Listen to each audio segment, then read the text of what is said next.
term lone wolf, and also lone wolf actor and lone wolf killer, are interchangeably used in many countries, though most commonly and prominently in the United States, to describe someone who commits a mass killing or other mass casualty event, but who is not part of an organization like a terrorist group or other criminal network like a gang. The term is hotly contested in the scholarly world as it's applied loosely and inconsistently, and the definition varies somewhat by location, government, law enforcement entity that's investigating said killings, and the press reporting upon it. But in general, to be defined as a mass casualty event or mass killing, a collection of murders must occur in public, so it can't be a person killing their family at home, for instance. It must involve at least 4 victims, so someone killing or injuring 3 strangers in a public place will typically not be categorized in this way, and it must not occur as part of another crime, like a robbery gone wrong,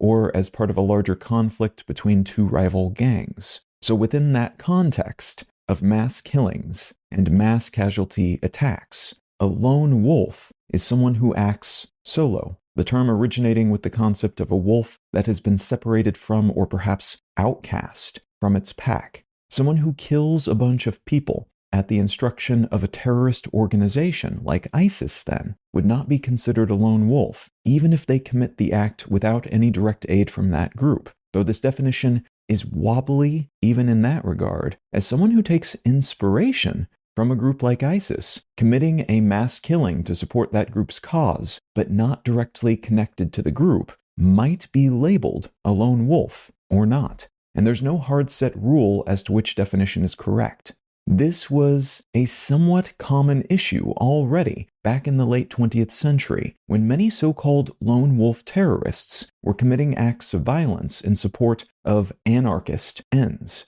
But the anarchist groups from which they derived their inspiration, and in some cases with which they collaborated to a certain degree, were leaderless by nature. So it could not really be said that they were instructed to carry out these attacks. They were just inspired by these fellow ideological travelers, and that made determining whether they acted on their own behest or not a tricky and perhaps impossible undertaking. A lot of this is semantics. Also confounding the simple categorization of such killers and attacks is the concept of stochastic terrorism, which is a type of violence that is almost always political or ideological in nature, as terrorism tends to be, as opposed to being revenge-driven or otherwise personal, and it's generally incited by someone with a public persona, a politician or other leader, who creates an environment in which violence is more likely to occur. That violence, seemingly random, in stochastic terrorism, can occur randomly, but it can also be incited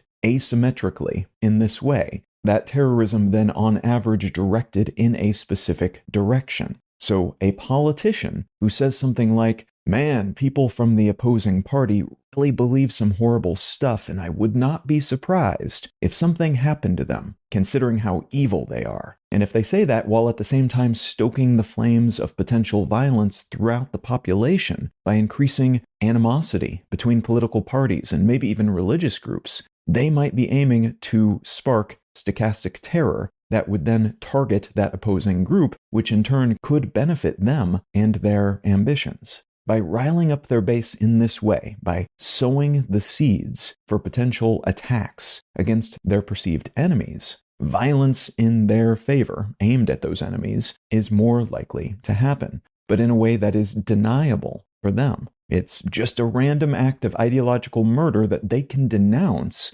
despite, arguably, having instigated it and benefited from it. Is stochastic terror an example of planting seeds for violence that makes the resultant killings something more like directed attacks, and therefore not lone wolf in nature, then? Or are all lone wolves arguably inspired by something or someone they've learned or experienced or been told, and thus arguably stochastic in nature? No direct guidance or instruction, but still inspired by someone or something in the ether somewhere along the way. What I'd like to talk about today are 3 instances of recent supposedly lone wolf violence, and why some experts are predicting we will see more of such attacks, especially but not exclusively in the United States, in the coming years.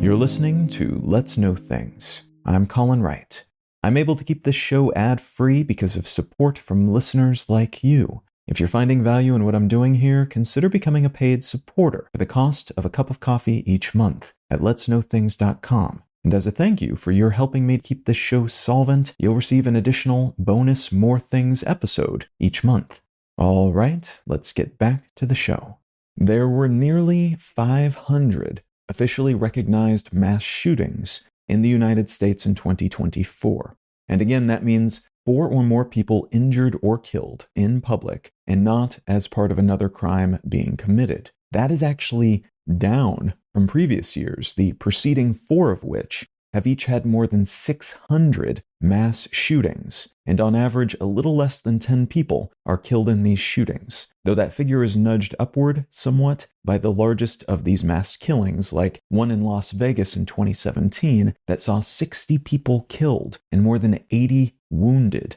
many in the resulting stampede by a 64-year-old seemingly lone wolf gunman who fired on an open-air music festival from the 32nd floor window of a nearby hotel. Gun homicides in the United States are rampant, even beyond mass killings. There were about 21,000 murders committed with guns in the country in 2021 alone. And notably, self-inflicted gun deaths, suicides using these weapons, eclipse even that number, tallying more than 26,000 the same year. That means more than 50 people are killed by guns in the United States every single day, and about 4 out of every 5 murders are committed using guns in the country. Which makes sense, as a gun is a very effective way to commit violence against oneself or against other people. And there are a lot of guns in the United States, about 120 of them per 100 people as of 2018. And to be clear, that does not mean everyone owns a gun. The average is driven sky high by the gun enthusiasts who tend to buy a lot of them, though gun ownership has continued to increase in scope as well in recent years, as political and economic uncertainty, especially in areas where the perception of crime levels, if not always the actual crime levels, have increased,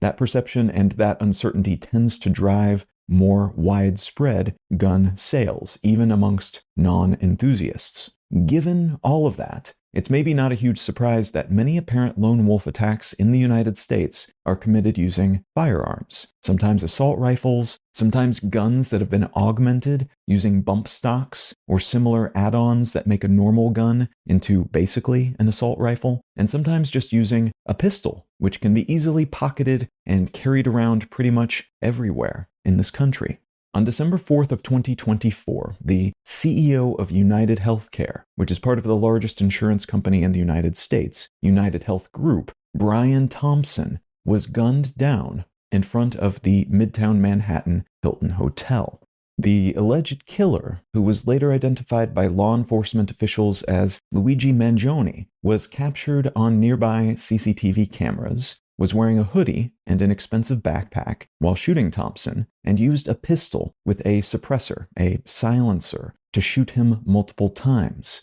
The bullet casings left behind inscribed with the words delay, deny, and depose, terms that have been associated with the U.S. health insurance industry due to legal tactics that they lean on in order to pocket more money, allegedly at the expense of their customers who have their claims denied or long-term delayed, in some cases leaving them without the care they require, and in some cases leaving them in crippling debt following a necessary medical procedure that the insurance company says they will not pay for. The response to killings of any kind, even in a gun-happy country like the United States, tends to be fairly grim and sad. The endless mutterings of thoughts and prayers by politicians and other public figures has become so common and toothless as to be near satire at this point. But generally, the tone is antagonistic toward whomever committed the killing, before then swinging toward calls for more security and policing if you're on the political right,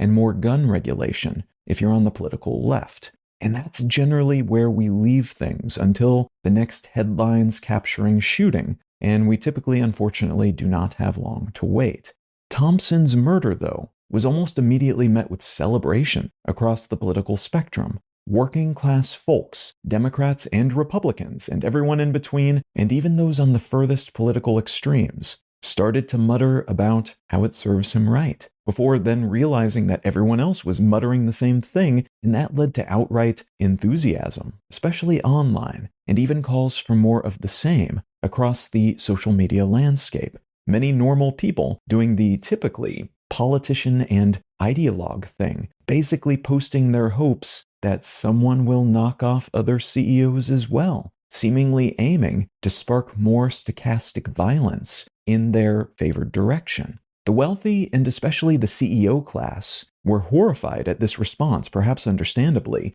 and there was pushback from mainstream journalistic and political entities across the board, with lots of tut-tutting and finger-wagging at anyone who dared celebrate what looked to be a cold-blooded murder of another human being. But the nature of American healthcare, and especially health insurance being what it is, massively imperfect at least, and by some assessments, borderline abusive or even outright evil, this was seen by many as just desserts for someone who himself had committed millions of dollars worth of fraud and gotten away with it because of his position, and who was running United Healthcare in such a way that it denies more claims than any of its peers, which is saying something, which in turn has allowed itself to massively enrich the company and its shareholders at the expense of its customers. There were many cries of "serves him right," then, alongside some requests that other CEOs be next. Many of these requests couched in memes and jokes, but often seemingly also quite earnest. The nature of the alleged killer, who was eventually shown to be a good-looking young man of privilege, who had maybe suffered under the auspices of the American healthcare system due to chronic ailments and an insurance system that didn't even serve someone like him, who grew up with substantial advantages, further fanned those flames. And as of the day I'm recording this, he is in custody, has pleaded not guilty, and is facing 11 state and 4 federal charges, including first-degree murder and a terrorism charge, the former of which could lead to the death penalty. Just shy of a month later, in the early morning hours of January 1st, 2025, a New Year's celebration on the well-known and well-traversed, and on that night incredibly packed, Bourbon Street in New Orleans was attacked by a man in a large pickup truck who plowed the vehicle into a crowd of revelers, driving at high speed across 3 blocks that were partitioned off for the celebration. The driver was apparently trying to hit as many people as possible, and then after crashing into a utility vehicle, he stepped out of the truck and started firing a gun into the crowd. Police fired back at him, but he was wearing body armor, and 2 of them were injured before they managed to take him down, to kill him, recovering an assault rifle and a semi-automatic pistol from his body. They also found a pair of explosive devices in coolers that he had planted around the area before the attack, neither of which went off, and further investigation led to the discovery of more bomb-making materials where he was staying in New Orleans. At least 35 people were injured, and 14 people were killed in the attack, alongside the killer, who was later identified as 42-year-old Shamsuddin Jabbar, an American-born Army veteran and Texas resident who had apparently been recently radicalized, possibly by online content posted by ISIS, and who had posted videos pledging his allegiance to the group mere hours before he drove into the crowd, an ISIS flag adorning the vehicle. More guns in this attack then, but much of the damage was caused by the truck, and similar so-called vehicle as a weapon, or VAW attacks, have been committed around the world in recent years, raising concerns in places where firearms are harder to come by, though also at large open-air events everywhere, vehicles might cause more deaths and injuries in a short period of time than even an assault rifle, as seems to be the case here. This attacker seemed to be self-radicalized, based on testimony from his friends and family, who were shocked at the change in his personality and expressed beliefs in a relatively short period of time. The FBI has said they're pretty confident he acted alone, though they're still looking into recent trips he took to Egypt and Canada in case he met up with someone from ISIS or a similar group while traveling. And apparently, while he initially planned to kill his family, he has had several divorces that led to financial problems due to many child support payments that apparently exceeded his means. He did not believe killing his family would have provoked enough of a response to spark a, quote, war between the believers and disbelievers, end quote, to use his words. Jabbar was brought up Muslim, but left the faith for years before apparently coming back and adopting a more intense and violent reinterpretation of it just recently, and that seemingly helped him justify and perhaps even inspired these acts. This has been called a lone wolf attack then, but it was apparently heavily influenced by ISIS ideology, despite Jabbar possibly never having been in contact with anyone from that group. Just a handful of hours later, that same morning, at 8:49 a.m. on January 1st of 2025, a Tesla Cybertruck that was parked outside the front lobby of the Trump International Hotel in Las Vegas exploded, its occupant apparently having died from a self-inflicted gunshot wound to the head, right before a bunch of fireworks and gas canisters placed in the trunk were detonated. That occupant was Matthew Allen Livelsberger, who was also American-born and, like Jabbar, had been in the U.S. military, though Livelsberger was an active-duty Special Forces soldier from Colorado who was on leave at the time. The blast did not kill anyone, and while it hurt a few bystanders, no one was seriously injured. But the intention, according to 2 letters recovered from his phone by the FBI, was apparently to make a political statement related to alleged clandestine U.S. military operations and advanced technologies the U.S. and China allegedly secretly possess, though he was also apparently in the midst of a serious mental health crisis, including significant PTSD episodes and what might have been paranoid delusions. The vehicle also contained an assault rifle and 2 pistols, though none of these weapons were used, as while Livelsberger was seemingly intent on escaping across the Mexican border following the attack, based on what he said in those aforementioned letters, he seemingly decided to kill himself instead, which may support the assertion that this was primarily, if not exclusively, a mental health crisis issue. Livelsberger also apparently had family issues, due in large part to his support of President-elect Trump and his family's opposition to that support, and he was apparently suffering from untreated depression, that lack of treatment possibly the result of stigma towards such things within the military, which sometimes results in people not getting treatment that they might benefit from, because they worry doing so will see them sidelined by their superiors. A manifesto penned by Livelsberger that was sent to a retired Army intelligence officer claims that he was being monitored by the military because of his knowledge of war crimes and those aforementioned military advanced technologies, and that he did not intend to self-harm, the divulgence of which has led to some conspiracy theories about this not having been a suicide. That said, this attack is being investigated as potential terrorism, and while it was initially being explored as part of a larger wave of such attacks, since that attack in New Orleans happened just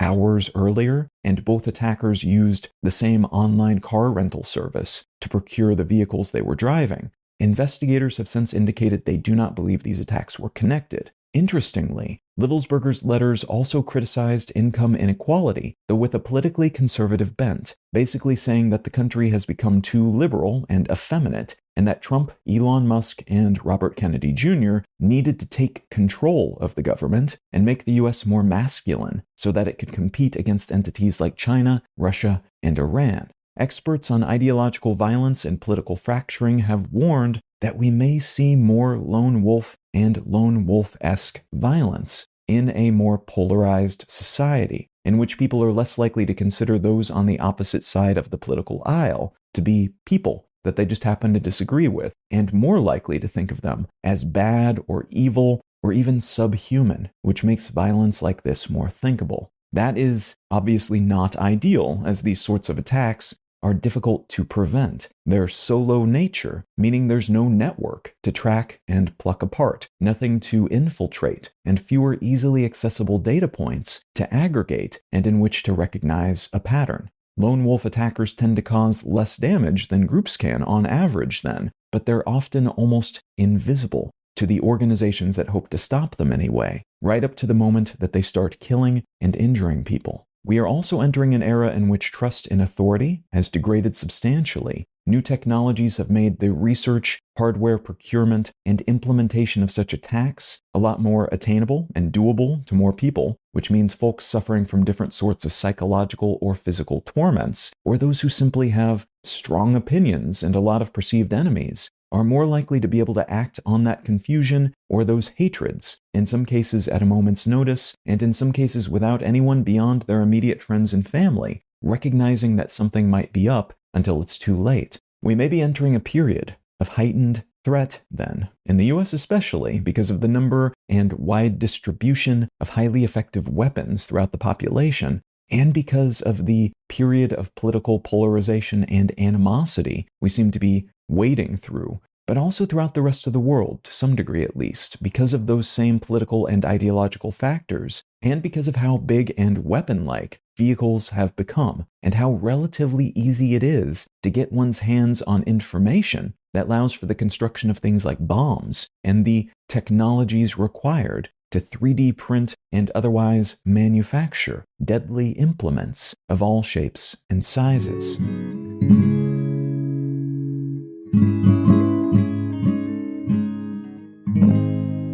The book I'd like to recommend today is called Some Desperate Glory by Emily Tesh. This was maybe my favorite work of fiction that I read in 2024, and it's actually strangely topical for the subject of this episode, as it is in many ways about radicalization and radicalized groups and how they feel about themselves, how it looks from the inside of those groups compared to how it looks from the outside of those groups, and then also the process of de-radicalization and what that sometimes looks like, alongside ideas about utopia and different concepts of utopia, and a bunch of other fun science fiction elements. This takes place in a future world in which alien contact has been made, there's a melding of societies to a certain degree, but then there's also holdouts amongst humans pushing back against that melding, which then led to the creation of a radicalized, militarized society of humans. And the main character, the protagonist, is a member of that radicalized, militarized portion of the human race. Now, if any of that sounds interesting to you, consider picking up a copy of Some Desperate Glory by Emily Tesh. Let's Know Things is a listener-supported show. I don't make any money from ads, only what listeners contribute by becoming paid supporters at letsknowthings.com. If you're not in the position to become a paid supporter at the moment, consider leaving a quick review wherever you get your pods. Those help get the show in front of more people and lend a hint of credibility to independently made shows like this one. A huge thanks in advance, whatever shape your support might take.